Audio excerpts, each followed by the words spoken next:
ఎవడ్రా వాడు? ఇన్నాళ్ళుగా వ్యాపారం చేస్తున్నాను, నిన్నగాక మొన్న వచ్చినోడు వాడు నాకు పోటీయా? వాణ్ణి పెరగనివ్వకూడదు. వాణ్ణి ఇక్కడికి రప్పించండి, నేను మాట్లాడతాను.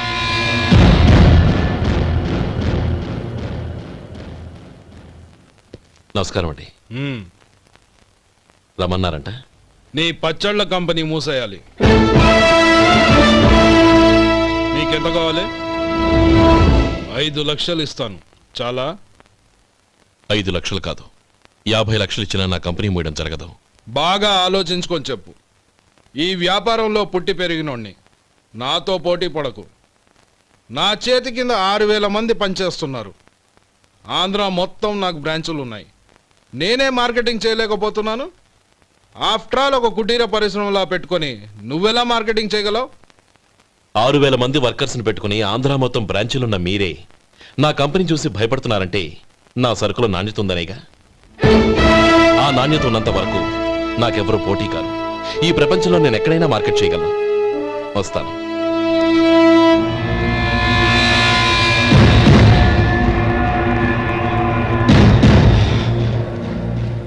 ఇక్కడ ఏం లేదండి. ఇక్కడ ఏం లేదండి. ఇప్పుడు ఊపిరి పీల్చి బిగ్బట్టు, నెమ్మదిగా వద్దు. ఓకే, లే, నెమ్మదిగా ఇలా వచ్చి కూర్చో. ఏం లేదు, మామూలు కడుపు నొప్పే. ఈ టాబ్లెట్స్ 3 రోజులు వాడు. ఎలా వాడాలో ఇందులో రాశాను. Token number 29. టౌన్ డాక్టర్ భయపెట్టేశాడు, ఆపరేషన్ అది ఇదని. కానీ ఈ డాక్టర్ బాబు ఏమీ లేదని చెప్పాడు. ఈ బాబు 10 కాలాల పాటు చల్లగా ఉండాల.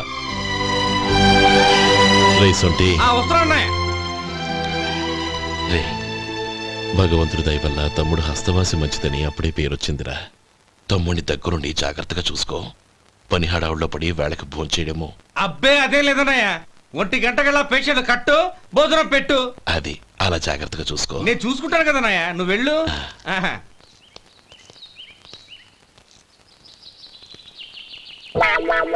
అయ్యో, ఏంటయ్యా ఉంటున్నాడా ఈ దెబ్బలు?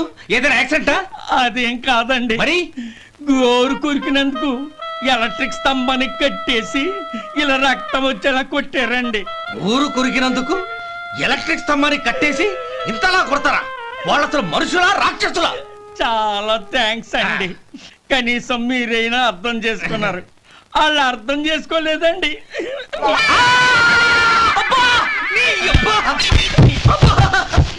గోరు కొరకడం అంటే ఇదా? నిన్ను కొట్టడం కాదురా, నిలువురా నరికేయాలి. అబ్బా సెప్టిక్ అవుతుందో ఏమిటో. మన 2 ఊర్ల పొలిమేరలో ఉన్న ఈ మల్లికార్జున స్వామి వారి దేవాలయం జీర్ణదశలో ఉందన్న విషయం మీ అందరికీ తెలుసు. ఇన్నాళ్ళు మీ ఊరు వాళ్ళు పట్టించుకుంటారని మా ఊరి వాళ్ళు, మా ఊరి వాళ్ళు పట్టించుకుంటారని మీ ఊరి వాళ్ళు దీన్ని ఇలా వదిలేశారు.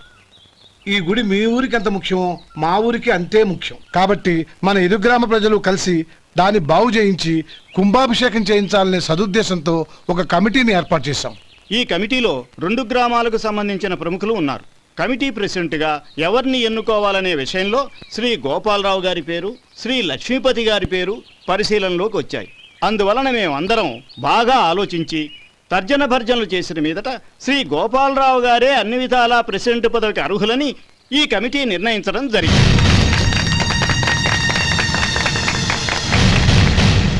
అంచేత ఈ ఉభయ గ్రామ ప్రజలు శ్రీ గోపాలరావు గారికి ఉదారంగా విరాళాలు అందజేసి ఈ శుభకార్యాన్ని జయప్రదం చేయవలసిందిగా కోరుతున్నాం. ఏంటి ఇంకా రాలేదా? ఏంటయ్యా, టైం 10 అవుతోంది. బోర్డు మీద 10 గంటలను రాసింది. మీ డాక్టర్ ఇంకా రాలేదు.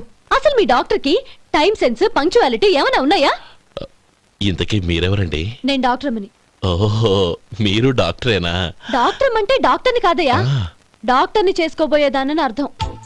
ఓహో, అవును, నువ్వెవరు? నేను ఇక్కడ టోకన్ ఇస్తూ ఉంటానులేండి. తప్పుకో, తప్పుకోవయ్యా. అవును, మీ డాక్టర్ కి ఎవరో అన్నయ్య ఉన్నాడంట కదా, ఎలాంటోడు? ఎలాంటోడంటే అదేనయ్యా, చాలా కోపిస్తని విన్నాను. ఎందుకని అడుగుతున్నారు? ఎందుకంటావేంటయ్యా? ఆ అన్నయ్య మాట వినగానే మీ డాక్టర్ గడగడా ఉణిగిపోతాడు. అసలు డాక్టర్ చదివే తమ్ముణ్ణి అలా భయపెట్టచ్చా? తప్పు కదా? తప్పేనండి. కాని కాని నాకు మీ డాక్టర్కి పెళ్ళవని ఆ అన్నయ్య సంగతి అప్పుడు చెప్తాను. ఏం చేస్తారండి? ఏం చేస్తానా, సంవత్సరం తిరగకుండానే కవల పిల్లల్ని కని వాళ్ళ అన్నయ్య చేతిలో పెడతాను. వాళ్ళకి 5 సంవత్సరాలు వచ్చేసరికి ఆయన్ని బాగా మొట్టికెళ్ళేస్తారు. అలా నా కసి తీర్చుకుంటాను. ఈ డాక్టర్ ఎప్పుడు వస్తాడో ఏంటో. అది సర్లే కానీ నువ్వు పని చేయి. ఆ, మీ డాక్టర్ రాగానే ఆ. నేను వచ్చి వెళ్ళానని చెప్పు. నేను అంటే ఓ, నా పేరు చెప్పలేదు కదా? నందిని. ఏం చెప్తావు? అదేనండి, నందిని గారు వచ్చి వెళ్ళారు అని చెప్తాను. గుడ్, పైకొస్తావు.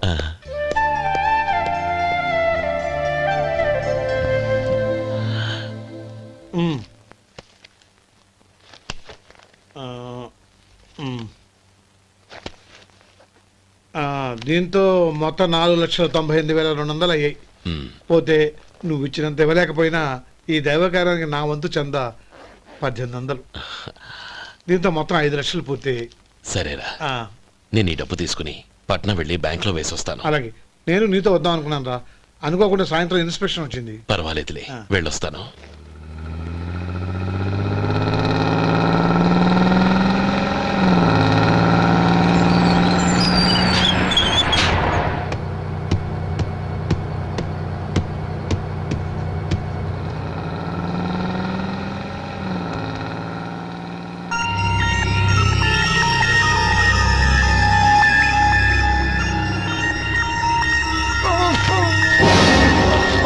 అయ్యో మూర్ఛ మూర్ఛ బసాపండి బసాపండి. ఇదిగోండి తాళం చేతులు గుర్తి. ఈ తాళాలు చేతిలో పెట్టండి. వీటి వల్ల ప్రయోజనం లేదు. నాలుగు ఖర్చుకోకుండా పళ్ళ మధ్య పెట్టడానికి గట్టిగా అది నోటే ఇవ్వండి. ఇదిగో ఇది చూడండి.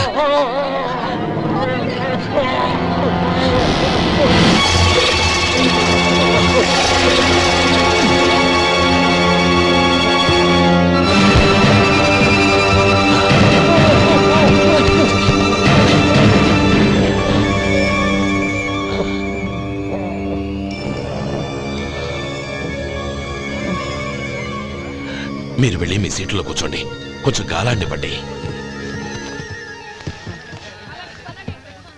ఇప్పుడు ఎలా ఉంది బాబు? ఆ.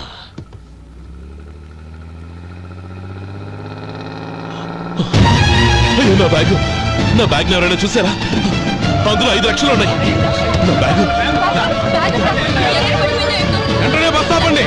ఎవరిని కింద దిగవద్దు. అందరినీ చెక్ చేయండి. నా అంచనా తప్పు కాలేదు. వాడి మంచితనమే వాడిని దెబ్బకొట్టింది. మన వాళ్ళని పంపించి గుడి తాలూకు డబ్బు కొట్టేశాడని పోలీస్ కంప్లైంట్ ఇవ్వండి. ఇప్పుడు ఆ స్టేషన్లో ఎస్ఐ వాడి తమ్ముడే. వాడే వెళ్ళి వాడి అన్నయ్యని అరెస్ట్ చేసి వీధుల్లో నడిపించుకు తీసుకురావాలి. అది నేను కళ్ళారా చూడాలి, మనసారా సంతోషించాలి. అయ్యో గోపాలం గారు, గోపాలం గారు, మీరు దేవస్థానం సొమ్ము దొంగిలించారని ఎవరో పోలీస్ కంప్లైంట్ ఇచ్చారంట. మిమ్మల్ని అరెస్ట్ చేయడానికి మీ తమ్ముడు గారు వస్తున్నారు.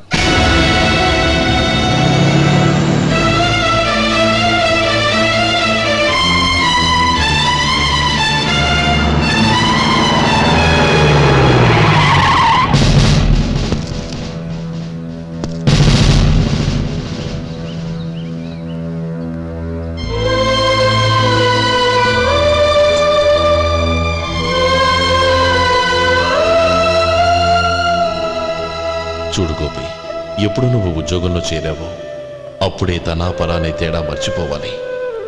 నేరం చేసిన వాడు నీ తమ్ముడైనా అన్నైనా సరే శిక్షించాల్సిన బాధ్యత నీది.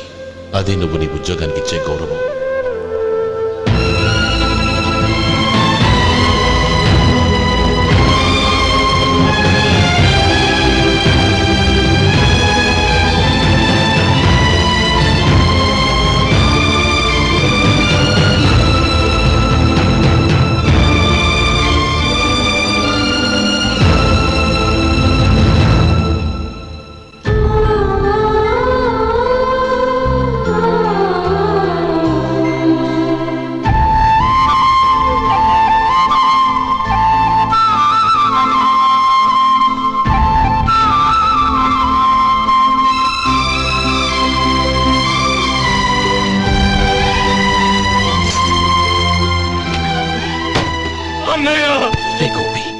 ఏమిట్రా ఇది?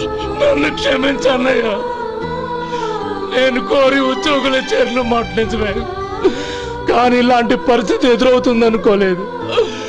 నా ఒంట్లో ప్రతి రక్త పట్టు నీ భిక్షనన్నయ్య. నిన్ను అవమానపరిచి ఉద్యోగం నిలబెట్టుకునే బదులు నా ప్రాణాలను వదులుకుంటారు, కానీ ఈ పని మాత్రం నేను చేయలేనన్నయ్య.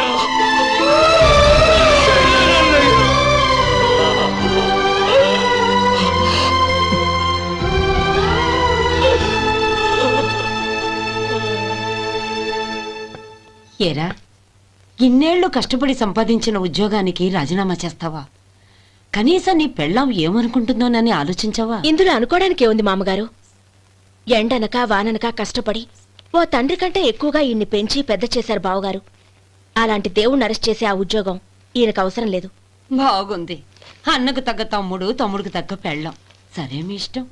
నానమ్మ, అన్నయ్యడి. నమస్కారం అండి. ఓ నువ్వా? రా కూర్చో. పర్వాలేదండి. ఏంటి ఇలా వచ్చావు? ఆ రోజు నా కంపెనీని మూసేయమన్నారు. ఇప్పుడు నేను మూసేయడానికి సిద్ధంగా ఉన్నాను. దానికి ప్రతిఫలంగా నాకు 5 లక్షలు కావాలి. అలాగే, నీకు కావలసిన 5 లక్షలు నేను ఇస్తాను.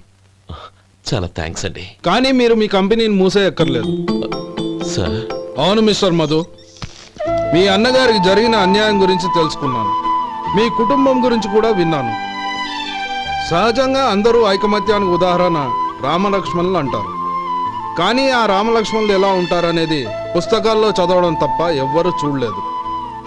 మీ అన్నదమ్ములను చూస్తే ఆ రామలక్ష్మణులు ఇలాగే ఉండేవారేమో అనిపిస్తుంది. అలాంటి కుటుంబానికి ఇలాంటి ఇబ్బంది రావడం నిజంగా దురదృష్టం. రామునికి హనుమంతుల్లా కాకపోయినా ఏదో ఉడతా భక్తిగా నా వల్ల వీలైన సహాయం ఈ 5 లక్షలు తీసుకో. మీ కంపెనీ పేరు మీదే అన్ని సరుకులు తయారు చేయండి. నేను వాటిని ప్రపంచమంతా మార్కెటింగ్ చేస్తాను. సార్, మీ రుణం ఉంచుకోను. తొందరలోనే తీర్చేస్తాను. స్నేహితుల మధ్య రుణాలేంటి మధు? We are friends.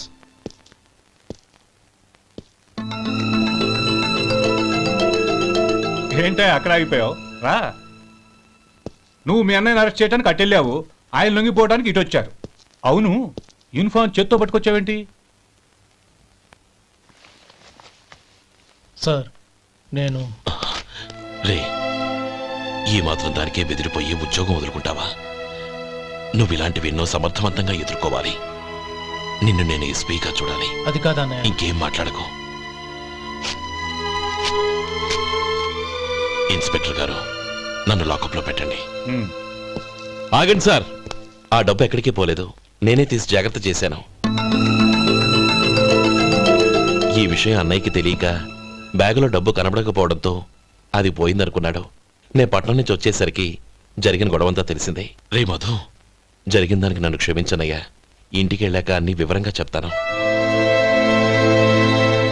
సార్, ఇదిగోండి 5 లక్షలు. ఇది కమిటీ వాళ్ళకి అప్పగించి ఈ కేసు కొట్టేయండి సార్. భలే వాడివయ్యా. తీసినప్పుడు ఒక మాట ఆయనతో చెప్పుండొచ్చుగా. అనవసరంగా పెద్ద ఆయన స్టేషన్ వరకు రప్పించావు. Sorry sir. అన్నయ్య, మీరింటికి వెళ్ళండి. నేను లెక్క అప్ప చెప్పేసి వస్తానండి. అలాగే. ఎలా దెబ్బ కొట్టాలన్నా కుదరటం లేదు. అయినా వీళ్ళకు ఉన్న పళ్ళంగా 5 లక్షలు ఎలా వచ్చాయి? అదే బావా, నాకు అర్థం కావటం లేదు. నీకు అర్థమైతే ఆశ్చర్యపడాలి కానీ అర్థం కాకపోతే ఆశ్చర్యం ఏముంది? Useless fellow.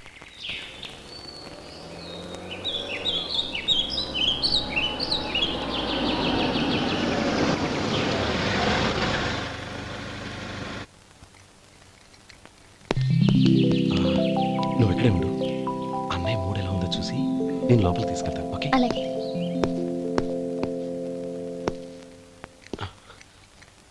అన్నయ్య, ఏంట్రా? నేను చాలా రోజుల నుంచి నీకు విషయం చెప్తున్నాను, గుర్తుందా? ఏ విషయం?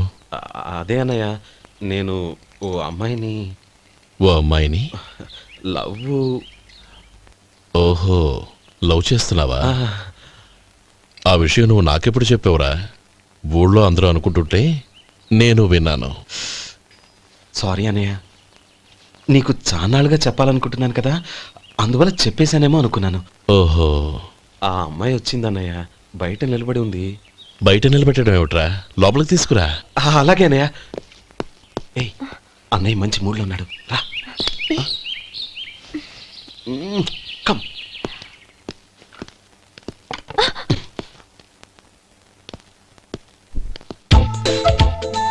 ఎందుకంటావేంటయ్యా? ఆ అన్నయ్య మాట వినగానే మీ డాక్టర్ గడగడ వణికిపోతాడు. అసలు డాక్టర్ చదివే తమ్ముడిని అలా భయపెట్టచ్చా? తప్పు కదా. తప్పేనండి. ఆ, నమస్కారం మేడం. నమస్కారం. అదేంట్రా మనిషో పక్కనుంటే నమస్కారం ఇంకో పక్కన ఉంది. అది మర్యాదనయ్య, మర్యాద. ఆహా, అవును నీ పేరేంటమ్మా? నందిని. ఆ నందిని. నందిని అన్నయ్య. ఏ ఆ మొక్క తను చెప్పలేదా? పెద్దలంటే మహాగౌరవం అన్నయ్య. మేమిద్దరం ఇంత క్లోజ్ ఫ్రెండ్స్ కదా, ఆయన నాతో కూడా ఎక్కువ మాట్లాడదు ఓహో, కదా. నాకు మీ డాక్టర్కి పెళ్ళవని అప్పుడు అన్నయ్య సంగతి చెప్తాను. ఏం చేస్తారండి? ఏం చేస్తానా? ఆ. సంవత్సరం తిరగకుండానే కవల పిల్లల్ని కని వాళ్ళ అన్నయ్య చేతిలో పెడతాను.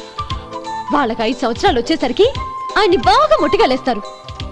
అవును, అమ్మాయి మోహం చూడకుండా నిర్ణయం ఎలా తీసుకోనరా? తలెత్తు.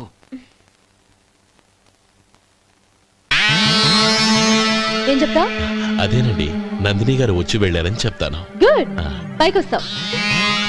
ఈయన మీ అన్నయ్య? అవును. నందిని, ఏమైంది? ఎందుకు ఏడుస్తున్నావు? ఈయన మీ అన్నయ్యని తెలియక తెలియక హాస్పిటల్ దగ్గర మర్యాద లేకుండా దురుసుగా మాట్లాడాను. ఆయన ఈ పెళ్లి ఒప్పుకోరు. ఊరుకో. అలాంటి చిన్న చిన్న విషయాల్ని మా అన్నయ్య పట్టించుకోడు. అయినా నేను కన్విన్స్ చేస్తాను కదా. ఆయనకంత అవమానం జరిగాక ఎందుకు కన్విన్స్ అవుతారు?